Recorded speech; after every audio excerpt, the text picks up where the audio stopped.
নমস্কার বন্ধুরা, আশা করি সবাই ভালো আছো। আমিও ভালো আছি। আমি কোথায় আছি অবশ্যই দেখে বুঝতে পেরেছো। এখন আমি দক্ষিণেশ্বরে যে মেন ব্রিজটা হয় সে ব্রিজের উপরে দাঁড়িয়ে আছি। ব্রিজ বলতে যেখান দিয়ে মানুষ যাতায়াত করে, নিচ দিয়েও যাওয়া যায়, উপর দিয়ে যাওয়া যায়। চারিদিকে দেখছেন কোনো লোক সংখ্যা নেই। কারণ জানেন, একটাই কারণ, সেটা হলো গরম। এতটা পরিমাণে গরম পড়েছে বর্তমানে দক্ষিণেশ্বর অবস্থা 1% লোক আসছে না। দেখতেই পাচ্ছেন চারিদিকে শুধু ফাঁকা, মানুষ ডালা নিয়ে বসে আছে, কেউ নিচ্ছে না। উনি আমাকে হাত জোর করে বলছেন, বাবা একটা ডালা নিতে হবে, কিন্তু আমি তো লোকালের ছেলে, আমি কী করে নেব? আমার তো সবসময় আসা যাওয়া হয়, তাই একটা ব্লগস করছি আপনাদের জন্য। যাই হোক, চারিদিকে দেখতে পাচ্ছেন একদম শুনশান শুনশান। হয়তো 1% লোক, 100 জনের মধ্যে হয়তো একজন আছে। দেখতেই পাচ্ছেন এইখান থেকে পার হতে প্রায় 2 থেকে 4 মিনিট লাগবে, হয়তো 5 মিনিটই লাগে। যাই হোক, এখান থেকে সোজা চলে যাব, ইলেকট্রিক সিঁড়ি আছে, ওইখান দিয়ে নেমে একদম মেন গেটে যাব। যাই হোক, ভিডিওটা যদি আপনার কন্টিনিউ দেখতে থাকেন তাহলে বুঝতে পারবেন যে দক্ষিণেশ্বরের বর্তমানে কত পার্সেন্ট লোক পুজো দিতে আসছে, যারা দূর দূরান্ত। এই যে ইলেকট্রিক সিঁড়ির মধ্যে দাঁড়িয়ে আছে, দেখুন কোনো লোক নেই। অ্যাকচুয়ালি এই সিঁড়ির মধ্যে দাঁড়িয়ে পার হতে, নিচে আসতে গেলে প্রায় 2 মিনিট দাঁড়াতে হতো, এত লোকের জমায়েত ছিল। দেখুন মেন গেটে কোনো লোক নেই, যেখানে মানে 1% লোক বর্তমানে আছে। এই গেট দিয়ে যাতায়াতের জন্য আপনার 5 থেকে 7 মিনিট ওয়েট করতে হতো। এই গেটটার সামনে এতটা ভিড় হতো, এই মেন গেটটার সামনে। আজকে দেখুন পুরো ফাঁকা, মানুষ হেসে খেলে যাতায়াত করছে, মানুষের কোনো অসুবিধাই হচ্ছে না। যাই হোক, কেউ যদি আসতে চান এই গরমের সময় কেউ আসবেন না, গরম চলে যাবে, তারপরে অবশ্যই আপনারা আসবেন। দেখুন আমি ভেতরে প্রবেশ করে ফেলেছি দক্ষিণেশ্বরে। এইদিকে একটা বড় রামকৃষ্ণ দেবের ছবি দেওয়া আছে, একটা হোটেল। যাই হোক, এবার ভেতর দিকে যাওয়া যাক। এইটাও একটা হোটেল।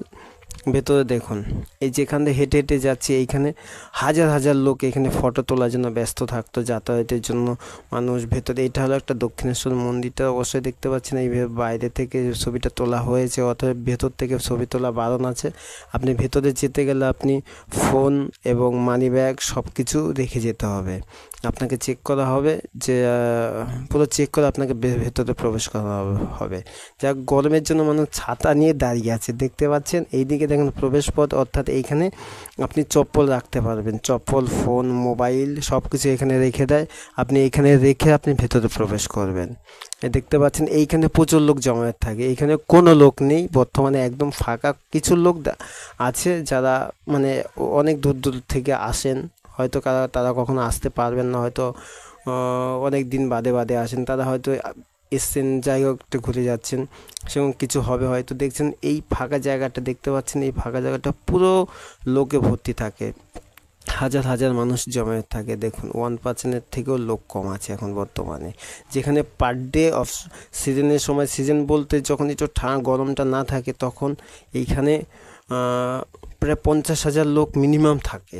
এই গরমের জন্য কোনো মানুষ নেই, গরমের জন্য দক্ষিণেশ্বরে মানে মানুষ যারা পুজো দিতে আসছেন, কেউ আসার কোনো চিন্তাভাবনাই নিচ্ছেন না। যে কলকাতার খবর শুনে যারা শুনেছেন যে কলকাতায় এত পরিমাণে গরম পড়েছে, তার জন্য হয়তো কেউ আসতে চাইছেন না। এই যে পুজো, এখান থেকে ডালা কিনবেন আপনারা পুজো দেওয়ার জন্য। দেখুন পুরো ফাঁকা, যেখানে পার ডে যাদের বিক্রি হতো 500 ডালা, সেইখানে হয়তো দিনে হয়তো 5টা থেকে 10টা, বেশি হলো 20টা।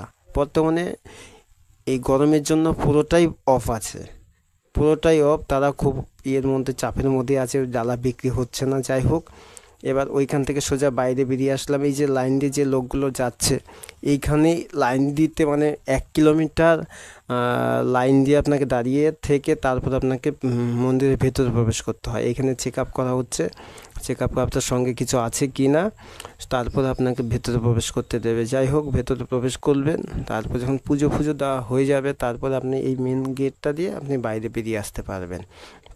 তার জন্য দেখতেই পাচ্ছেন তো কোনো লোকই নেই। যারা গার্ডে আছেন তারা দেখুন পুরো ছাতা টানিয়ে দাঁড়িয়ে আছে।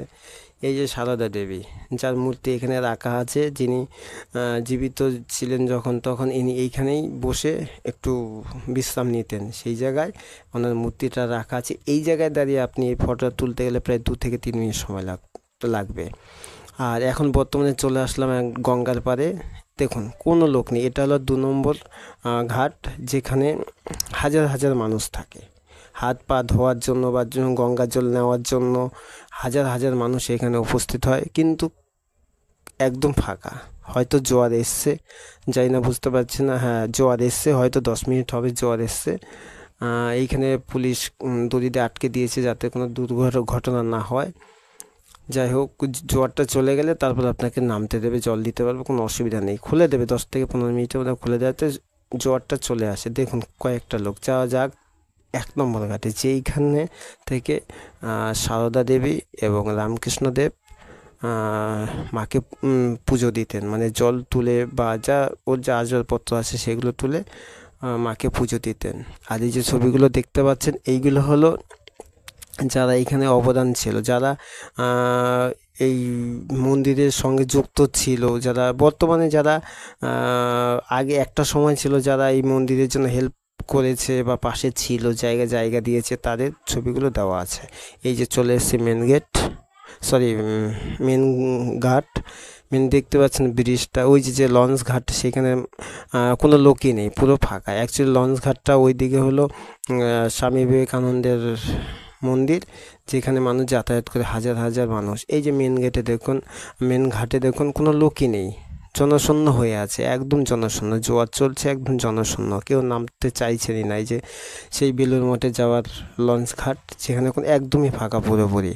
আপনারা বুঝতে পারছেন যে গরমের জন্য দক্ষিণেশ্বর মন্দিরের অবস্থাটা কি হয়েছে। এই যে দেখতে পাচ্ছেন ছোট ছোট শিবলিঙ্গের মন্দিরগুলো, এইখান দিয়ে প্রত্যেক দিন কয়েকশো হাজার মানুষ মানে পুজো দেওয়ার জন্য চারিদিকে ঘুরবে, জল ঢালবে। যাই হোক, যার যেটা মনের বাসনা আছে সে সেটা সেখানে জল ঢেলে বলেন, সেই জায়গাগুলো পুরো বন্ধ। এখান থেকে মন্দিরটা সত্যি কথা বলতে খুব সুন্দর লাগছে। আপনারা যদি কখনো আসেন অফ সিজনের থেকে, অর্থাৎ গরমটা বাদ দিয়ে অবশ্যই আসবেন। আশা করি সবাই ভালো থাকবেন, সুস্থ থাকবেন, এটাই আমার কামনা। আর কেউ কখনো টেনশান বা চিন্তা মানুষকে অনেক ক্ষতি করে, সেগুলো করবেন না। আশা করি সবাই ভালো থাকবেন। টাটা। ভিডিওটা দেখার জন্য আপনাদের অনেক অনেক ধন্যবাদ।